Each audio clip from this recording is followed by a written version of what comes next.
today is a DevGAMM special. We will explain to Eddie and all the other people who don't know how game conferences differ from usual developer conferences. We will talk about DevGAMM particularly because yes, we like it. We've been there, and this is the week of DevGAMM, and we're doing series of fireside chats, so we'll cover that today. We'll discuss why conferences still make sense sort of in these pandemic times, and we'll also touch some of the new formats, and also I will do yet another shameless promo of myself, and probably I'm gonna get bullied since that's what normally happens. Okay, I'm ready. You're ready? Okay, you can do that. You can start. Oh, For already? example, yeah, you can No. enjoy my t-shirt. Like, look, I have a geeky t-shirt today from Hacktoberfest of the last year. Look, it's nice and beautiful. And I have a dress. okay. I was about to say that. Ladies in the dress. Yes. Remember this day. I'm in dress. I don't have any more like funny T-shirts like with Pikachu or something like I'm that. in my video call mermaid outfit as usual. The top looks nice. The bottom, okay. I'm also in ugly socks right now because like, who cares? And you? I mean, people, there are comments. Down below, there is a comment section. You can post your mermaid, or express yourself, whatever you feel like expressing. So, shall we talk about DevGAMM? We are doing a set of fireside chats. Yes. Of course. Let's talk about that. And that's a format that's basically how DevGAMM look like. That's the Pine tool, and it's lots of stuff going on, and that's the schedule. And let's talk about our fireside chats. We have delivered two so far. Monday, Tuesday, we're delivering one in a few hours.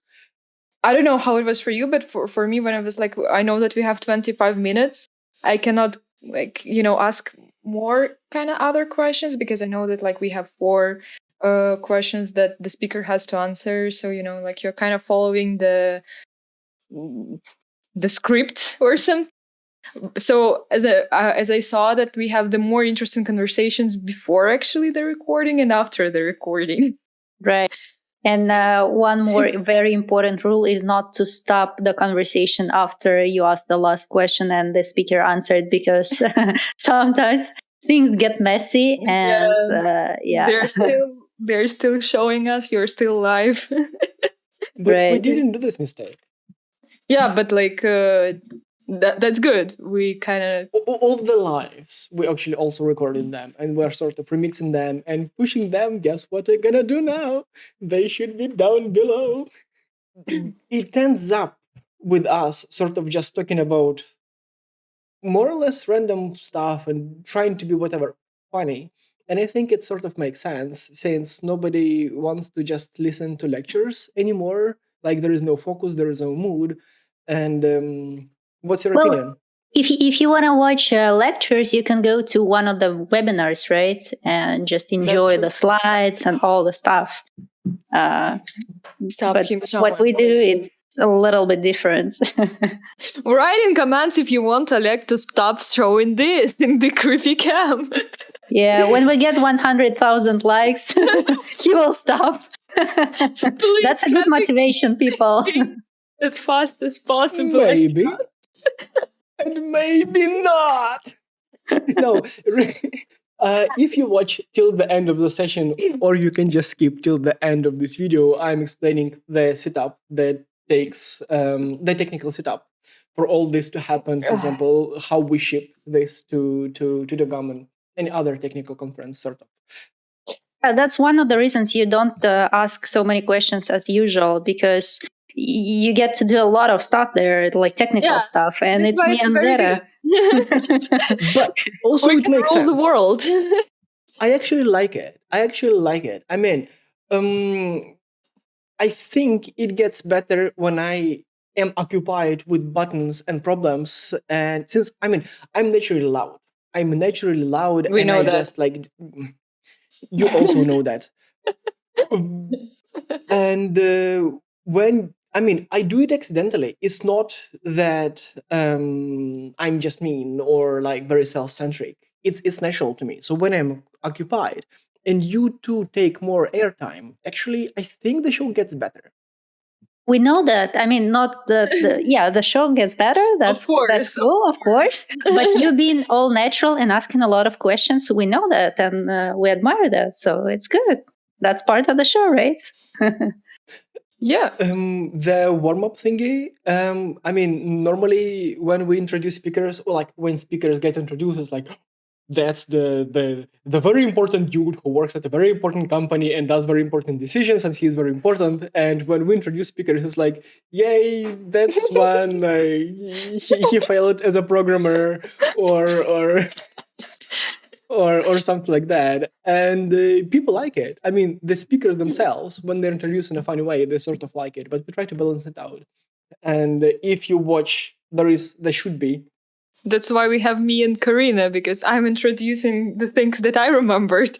And usually they're the most unnecessary ones, like about board games or something like that.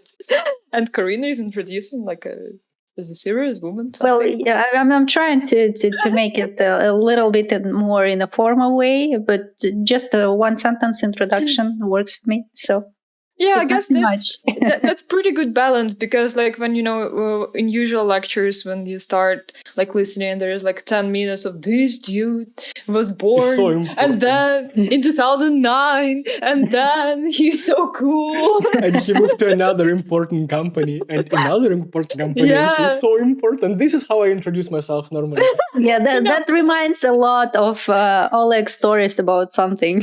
When he starts telling a story, he will start from the very beginning, when dinosaurs just died and then something happened and then it led to something else and then something else. That's why I ask Karina always to talk about something, because she's like, oh yeah, so this happened. We talked with this one and he told this one. And like, that's it. I'm like, okay, thank you very much. No background story, how once upon a time. But background stories work sometimes as well. Sometimes, so yes. It's about dinosaurs. Right. Yeah. But then let's also talk about another thing. Game Carnival. So we sort of mentioned that, but we have just had a few calls with them. And so Game Carnival is basically a sort of an MMO game transformed into a framework for conferences. And it sort of makes sense. The problem is with them, as with many other MMO games, there should be lots of people inside, otherwise it's not fun. However, I mean, they're talking about persistent worlds and never-ending game conferences. And I think it sort of makes sense. I mean, why would, think even about DevGAMM, right? It's taken 2 weeks this time. So it's like literally 2 weeks with sessions and all that. And so that's 1 week, and then there's another week. And why do we stop? So especially given that we all are at home right now, right? There is no reason for stopping. I mean, before, when you had to travel to a conference, there was no reason to make it 2 weeks long, right? It was just 3 days or max like 7 days, like GDC or you just couldn't afford more. You just couldn't afford more physically. Yeah, because, exactly. Like, money. And because when you go to a conference, you don't really do your work, and you have to, but you don't really do that because you don't have time. But right now, since everybody are at home, why don't you make the conference last the forever? Forever without any ending. And it makes sense. However, I mean, I joked recently in Twitter and I got 1 like for that, so probably that was a good joke. The joke was the following. Let me repeat it. It was mine. Your like? Oh. Every like counts. Usually I like his post that he would not get depressed, just for support. And mom. But your mom. And my mom. That's how I normally get 2 likes. I mean, The joke. Okay. Get ready for the joke. Remember, like yourself in a kindergarten, like think about a kindergarten like theater performance in a kindergarten. Like the stage is there, the hall is packed, and it's basically like moms, dads, grandparents of all the kids like performing. And that's why I sometimes feel in these virtual conferences, like I look into the chat and okay, so that's the dude who actually gave a lecture before me, that's the dude who's giving a lecture after me, there is me, and like the marketing team was like hello. And so ex-colleagues wandering around what you do right now. That's or friends, good industry taste, friends. actually. Maybe your mom. And I'm giving this talk, and I'm like, do you actually care for me giving this talk? And that's why, for example, our fireside chats for DevGAMM, we don't just stream into DevGAMM. We actually stream to YouTube and then save that and sort of edit a bit and issue as short episodes on YouTube, and that sort of makes more sense, I think. And even if we think how we consume live content today, I mean, last episode, I'm so abusing this camera now. Last episode, Lera talked about how she tried to make event announcement on Eventbrite and Facebook and how it didn't work and how nobody like clicks on that. And if we think one step further, like why would you even go to live event? I mean, you have your own schedule, so if you want to watch something, you watch it probably later, like when you have time, right? Like the chance that during the very specific 1 hour when the stuff is happening live and you have time for that is just like very low naturally these days. So that's another reason to both do live things and record that. And live just makes more sense because otherwise it's very important dude talking about very important things and telling you how to live your life and how amazing he is. That's so disgusting. I hate this stuff so much. Like, I don't understand why people are still doing this. It's like, it's so bad. It's so bad. Part of the selling show. You gotta sell, right? And if you are important, then probably you will sell better. And yeah, so I don't know. It's you will so attract annoying more people. How would you attract more people by saying, "Oh, I'm so important. Look at me. I'm in my suit." What if they don't notice that you are important? You have to Maybe say that you're not important. the type of the people that they're trying to attract. Obviously. Not attractable. Not attractable. No, it was no. fun. Like yesterday when Simas asked, do you miss like going out and talking to people? I was like, yes, I want to hug everybody. Larry is like, people, like I'm fine, like at home with the cat. Like, why do we need to go back to normal? This is normal. What we have now. I can hug her here and that's it. Like, well, what else do I need? And she can eat you. Yes, but I still love her. Love hurts, and so on. Love hurts. Okay. That's accidental. I mean, now we know who is the younger member of the team. Let's actually talk about game conferences. Since I've been to non-game conferences, and it's basically people telling one another, mostly dudes, which we should totally fix in this industry. Overall, we need more women programmers. So if you're young and watching us, and you're a woman or identify as a woman, I mean, the industry needs you as a programmer. But it becomes better right now. It becomes really better because I remember 2012, for example, when I went to my very first conference in Hamburg in Germany, and I was literally surrounded by, I don't know, 95% male. And it was kind of weird feeling in a sort of way. But right now it's totally different. There are plenty of girls at the game conferences. Yeah. Go. And for example, when I was volunteering even in DevGAMM, I don't remember when was my first time, 16 or 15, something like that. I remember there was just like few girls.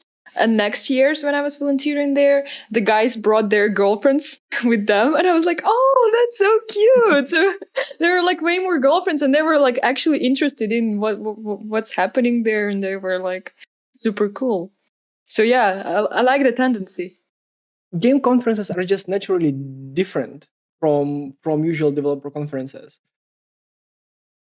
At developer conferences, like there are programmers talking to programmers, sharing their experience of how to program better, like frameworks and the like.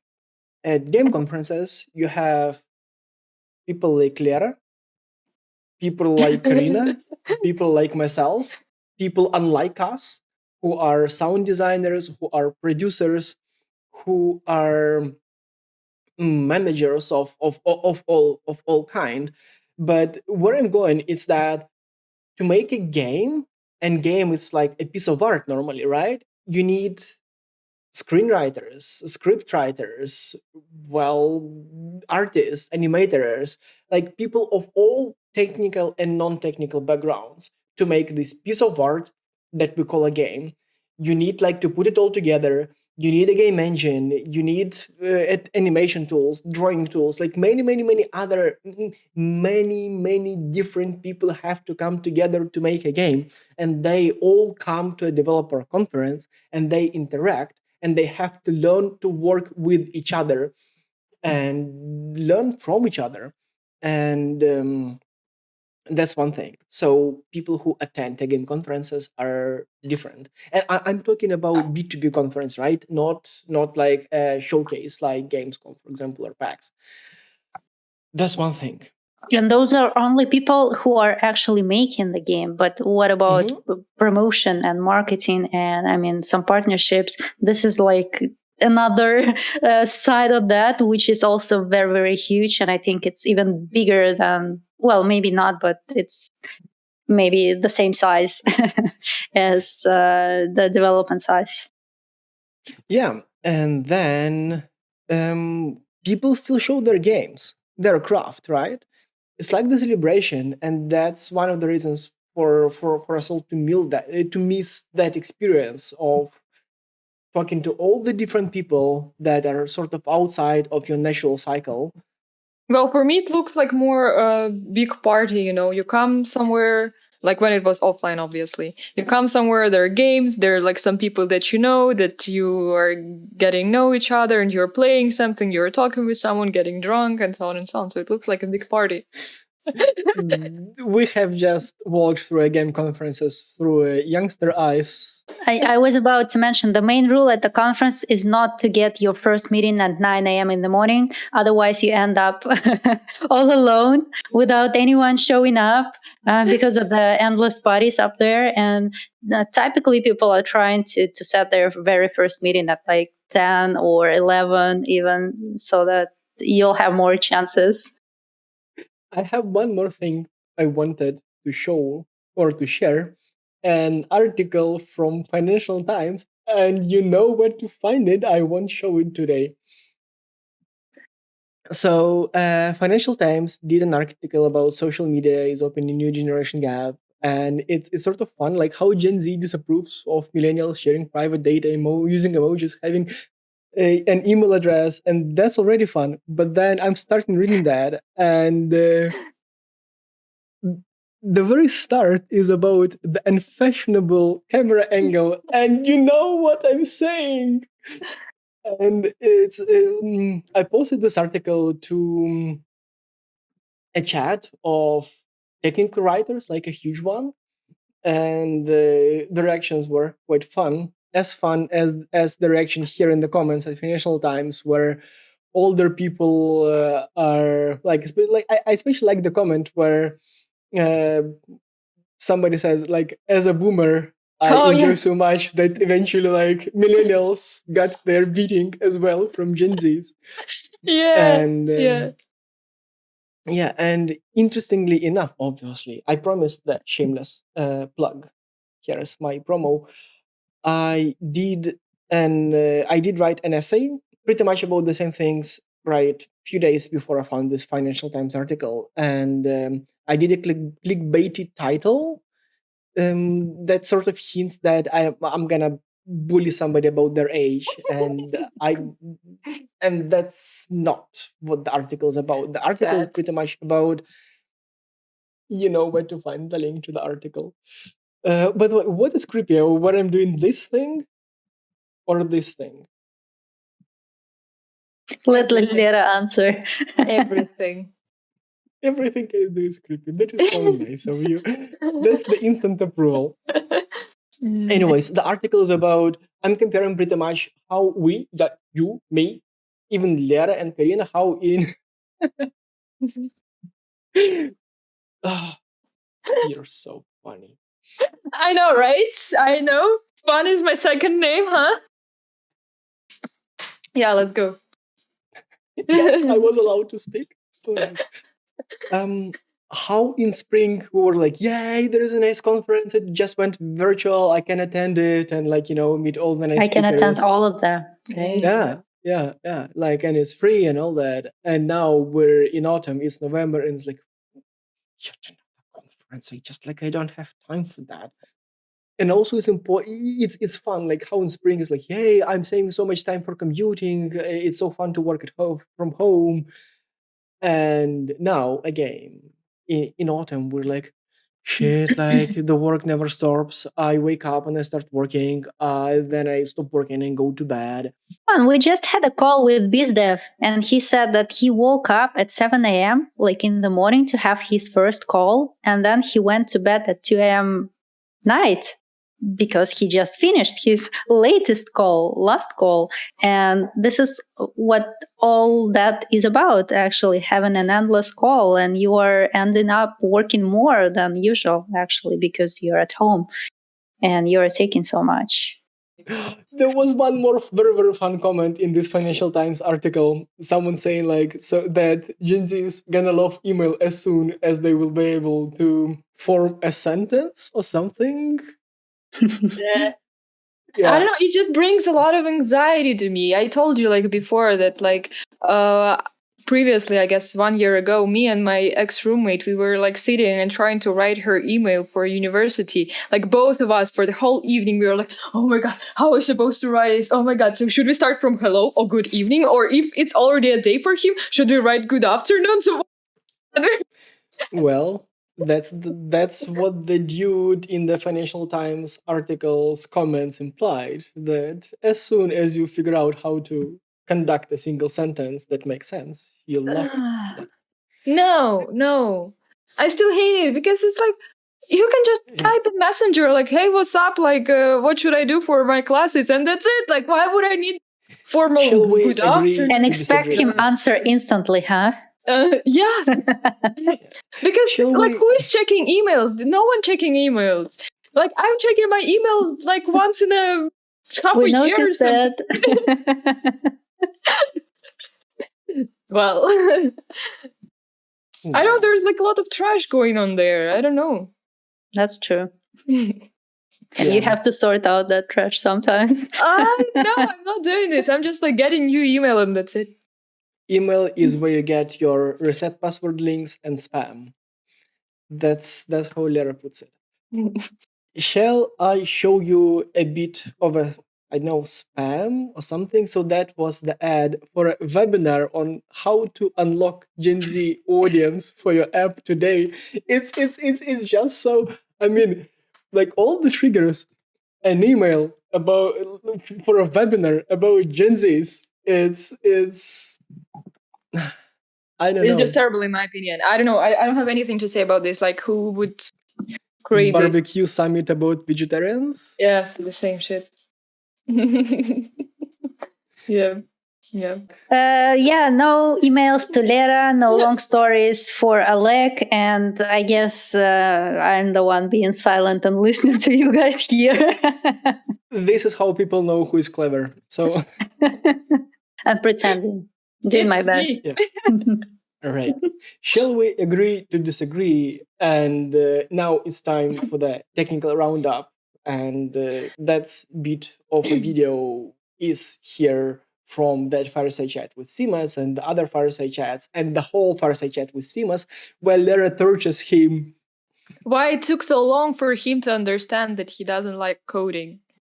And he was still continuing doing this. That was my question. Guess what's gonna happen? We're gonna stop with this video without saying the link to that is down below. Oh my God, please stop this over. Next show, my cat gonna sit here, not me. Do you think it's gonna be funnier? Oh, maybe. She's pretty dumb, you know. She looks pretty dumb. Your university grades thing actually it's important, so we might. Oh, you listen to us. I was like, so look, let's let me have my moment of glory.